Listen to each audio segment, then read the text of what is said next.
tous les myrmécologues en herbe, on se retrouve pour le débrief de la vidéo une sortie, une expédition en forêt pour chercher des Temnothorax. Alors cette idée elle vient de moi et mon ami, on avait décidé de se balader dans la forêt et je voulais lui montrer tout ce qui était espèces comme Temnothorax, Leptothorax. C'est vrai que ces deux espèces sont assez difficiles à distinguer et même à trouver, mais si on cherche bien, si on connaît les petits endroits où on peut en trouver, c'est vrai que cette espèce est super facilement observable. Donc vous avez pu voir que mon ami, que vous verrez dans la vidéo, c'est lui qui va m'aider à faire tous les gros projets qui vont arriver d'ici cette semaine ou la semaine prochaine. Du coup, on va reprendre un petit peu où on en était au début. Alors on se balade dans la forêt tout simplement, on était au bois de Vincennes pour être plus précis. Et on a décidé, j'avais mon appareil photo, etc. On avait décidé de trouver, je voulais lui montrer une colonie de Temnothorax, je lui en parlais depuis un certain temps. Du coup on allait se balader tout simplement dans la forêt et au bout d'un moment on a décidé de s'enfoncer un petit peu plus dans l'endroit un petit peu sauvage où il y avait plus de chênes, etc. Parce que souvent il faut savoir que les Temnothorax aiment bien l'humidité, du coup ils vont se trouver dans tout ce qui est gland, bois un peu mouillé mais sec au milieu. Vraiment c'est dans des conditions assez particulières mais assez simples finalement à trouver en forêt, surtout ces temps-ci où il fait assez froid et humide. Du coup les colonies sont très peu actives et si vous faites attention vous ne les dérangerez pas trop et vous pourrez les observer assez facilement.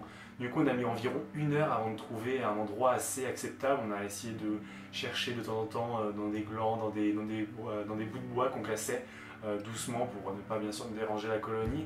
Et au bout d'un moment, bien sûr au hasard, je tombe sur un grand bout de bois un petit peu troué, donc c'était assez propice à ce genre d'espèce.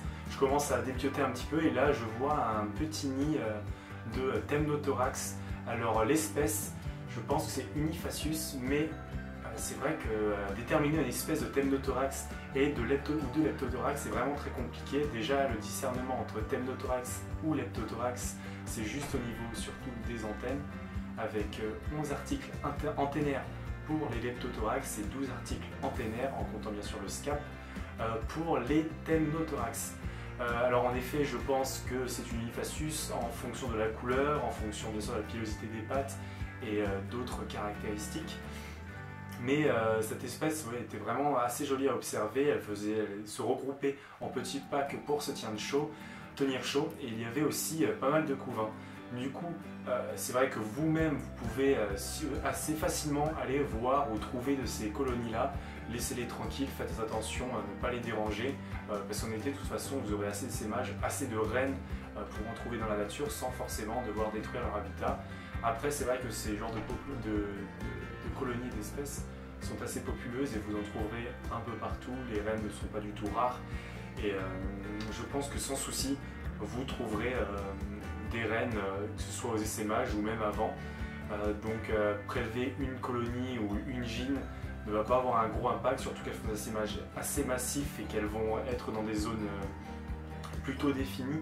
Du coup, c'est vrai que quand vous tombez sur une colonie, vous allez sûrement tomber sur des dizaines de colonies tout autour.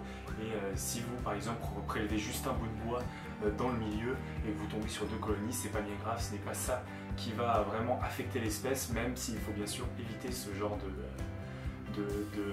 de dégâts.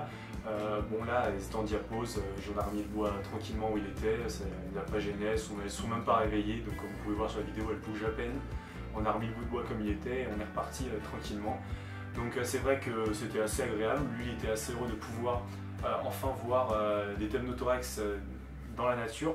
C'est vrai que c'est assez simple à trouver en nid, etc. Mais dans la nature on n'en voit pas si souvent que ça, parce qu'il faut un petit peu chercher dans tout ce qui est gland ou dans tout ce qui est bois mort. Du coup j'espère que cette petite vidéo exploration vous aura plu.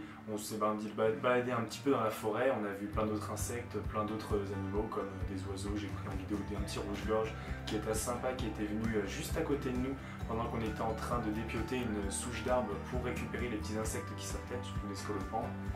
Mais c'est vrai que c'était très agréable et on refera sûrement pour trouver d'autres espèces ou même vous emmener vous chercher d'autres espèces avec nous sans souci.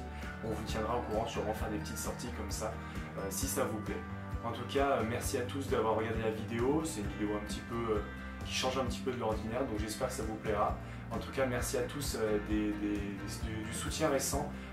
Vraiment, on va venir avec des énormes projets qui nous tiennent à cœur depuis un petit bout de temps, qui sont vraiment bien rodés, qui sont en lien avec nos études, avec ce qu'on a observé surtout dans le monde de la myrmécologie et qui vous permettront d'avoir plus d'espèces plus facilement, etc. Enfin bon, c'est des petits indices que je vous donne. De toute façon, le projet sort bientôt et j'espère qu'il vous plaira. Merci à tous.